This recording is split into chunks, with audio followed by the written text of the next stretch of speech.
Okay, guys. So, I wanted to introduce you to the Palominos. They finally came.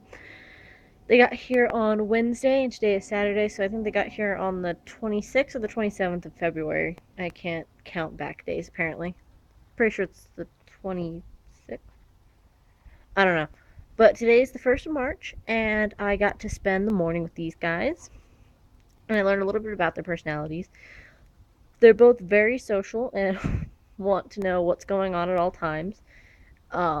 Blondie is a little bit calmer than Bristol is. He's younger than she is. So he does have little boy syndrome, as I call it. And he wants to get into everything. This morning he was doing this weird thing with his tongue where he basically was. I don't know what he was trying to do, but it was like he was licking his lips, but at the same time just sticking his tongue out. It was the weirdest thing. I wish I would have gotten it on camera. Um, but Blondie is darker than her son, Bristol, who's the one in the back. Um, I think he's about 10 or so, and she's 17 or 18. She doesn't have any markings on her face that I can see. Yeah, no markings. Just a solid Palomino face. And then she has one sock, and then two cornets in the front.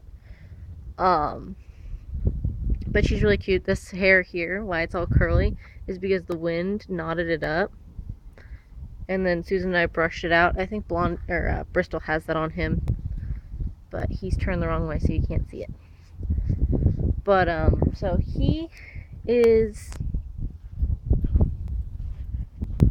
little baby man, has all white stockings or socks.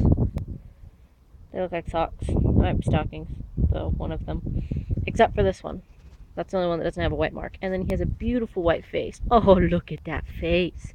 And if you're wondering why there's a mark right there on his nose, it's because Kurt left him with his halter on for a very long time, probably the entire time that his mom had the pigeon fever. And it just left the mark on his face, which you shouldn't do that. One, because it can get caught on something, whether they're in pasture or in a stall like this, or they can rub themselves raw right along here in this area, which Pressy did that with her fly mask. So you shouldn't really leave things on horses' faces just because they do get into trouble with them. But they're kind of dappled, which is, I think it's really cute and adorable. But so I did spend a little bit of time with them, and I figured out a little bit about their personality. They're both very social. They want to know what you're doing. Bristol here, I think his full name is Bristol's Irish Cream. I don't know what Blondie's is, but I think that's right. He has what I call little boy syndrome, where basically he wants to get into everything and tear everything up. He tried eating my rake this morning, and he tried playing with the poop bucket. And he tried eating my ponytail, which he got a smack for that because I'm very tender-headed, and I don't like people yanking on my ponytail. But he has a beautiful forelock. If you can see, his forelock comes down to where that line is. He has the most amazing forelock. His hair is amazing. Their feet are a little overgrown at the moment. Just because, what's his name? Kurt, there we go. Sorry, guys. Kurt didn't have the farrier come out when they had the pigeon fever. So they were already spending so much money with the vet bills that farrier bill kind of was pushed out. I mean, they weren't being ridden or anything, they were just being walked around. But if you look at Blondie's feet, how overgrown they are, on that one there's a chip in it. It's all chipped on the back. But so we're gonna have the farrier come out for them sometime in the next week or so. And for those of you guys who don't know, pigeon fever has nothing to do with pigeons. It's a disease that's spread through open sores or cuts. And it's spread mostly from horse to horse. I don't believe that any other animal can get it. I could be wrong, but I don't recall that it can go to other animals.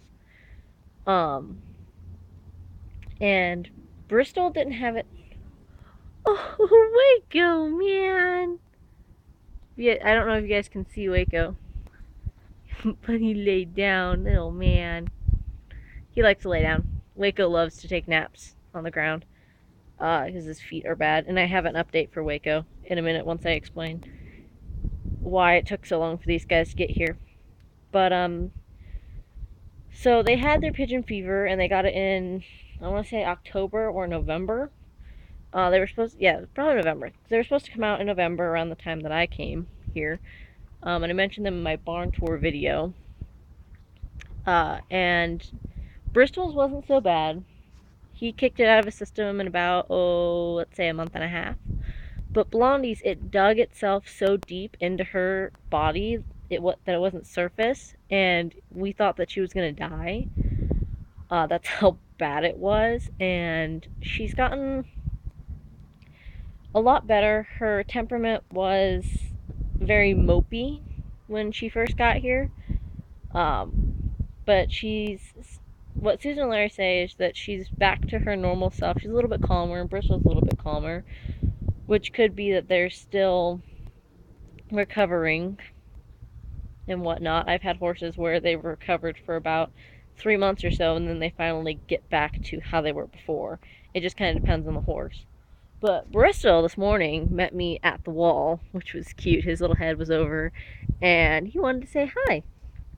But that's about as much. I don't really know much about them, although I want to show you guys their brand. Good girl, Blondie. If you can see, it's a C, and then this little mark in the middle is a W, and that stands for Kurt, and I think his last name is Wildman or something like that. And this is a freeze brand mark. It's not a hot brand. So all they do is they take a brand, and I believe they dip it in, what's it called?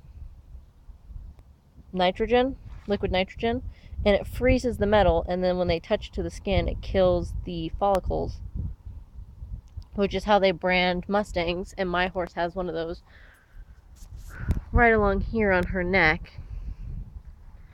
But it's the more humane way of branding your horse, and Bristol has one too. Once they shed out their coat, you'll be able to see it better, but I might not be here for that because I'm moving barns, hopefully, somewhere closer. But I like these guys. They're cute. And they're really sweet. They are a little bit hard to work with. They are Tennessee walking horses, which is kind of a weird name for them, considering that they don't really walk places when you ride them or take them on just in a halter and a lead rope.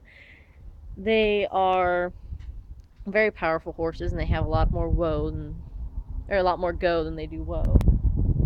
But they don't really walk. They do more of like this really fast-paced trotting walk thing, and they're very powerful horses. So walking is a misconception. If you want a horse that walks, excuse me while I duck into the other stall, these horses are not for you. They aren't very, I don't know, they're just not the easiest horses to ride. And you should have seen, it was amazing when we put them out earlier today. They were out in the arena and they tore it up. It was amazing. I loved it. It was so freaking cool. But little Waco, man, you're just not bothered by me walking up to you while you're laying down, are you? So if you guys can see, there's tape on Waco's foot. There's vet wrap underneath the tape, but we had to tape the vet wrap down because it was raining and it was really wet, and we didn't want the vet wrap to come off. But we were thinking at first it was an abscess, and then the vet or the shoer, I can't remember which one, said that it wasn't really an abscess, but it was a really bad case of thrush to the point where it ate through the frog. So his entire frog came off, and he has to regrow it back. And his navicular is still bugging him. And in the introduction video, I did say vernacular. I meant navicular. That was my bad. I got my terms mixed up.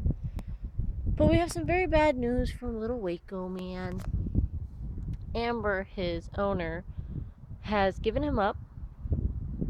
We were going to have the Shiloh people come out on Sunday and pick him up, but the The rescue has 60 horses that it's rehabilitating at the moment, and if he was to be put out in pasture with the other horses, sorry guys, no one would be doctoring his foot, or at least not as intensely as we are. So Larry called the owner of Shiloh Horse Rescue and said, you know what, we'll keep him here, and we'll send you pictures so that you can put his profile back up online. And then hopefully we can get someone to come out and possibly board him again. Maybe 1 or 2 people. But it's really sad that Amber couldn't keep him sorry, finger in the camera. That Amber couldn't take care of him anymore. I guess she didn't have the money to. She moved back in with her mom, boyfriend troubles or whatever, ex-husband, I don't know. But so all of his stuff is still here, so she hasn't like taken all the tack or anything. But I guess she just couldn't afford to keep him. And she was holding the kids over Waco's head, and what I mean by that is if they didn't get good grades, they didn't get to see him. Which, if he wasn't boarded at a stable, this horse would be dead by now, because she didn't do anything with the horse. She made the kids do it. And so if she was holding the kids over Waco's head, then he wouldn't have been fed, basically.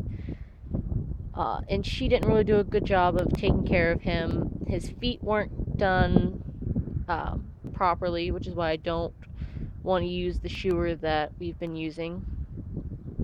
I don't really think that the shoer wants to come out here anymore, anyhow.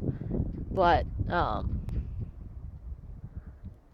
his feet weren't well taken care of. She didn't doctor the abscess well. His sheath has never been cleaned, at least it looks like it hasn't. And I'm pretty sure that his bean has not been removed in a very long time. Because when he goes to the bathroom, it looks like he's having a seriously hard time going to the bathroom. At least peeing, anyhow.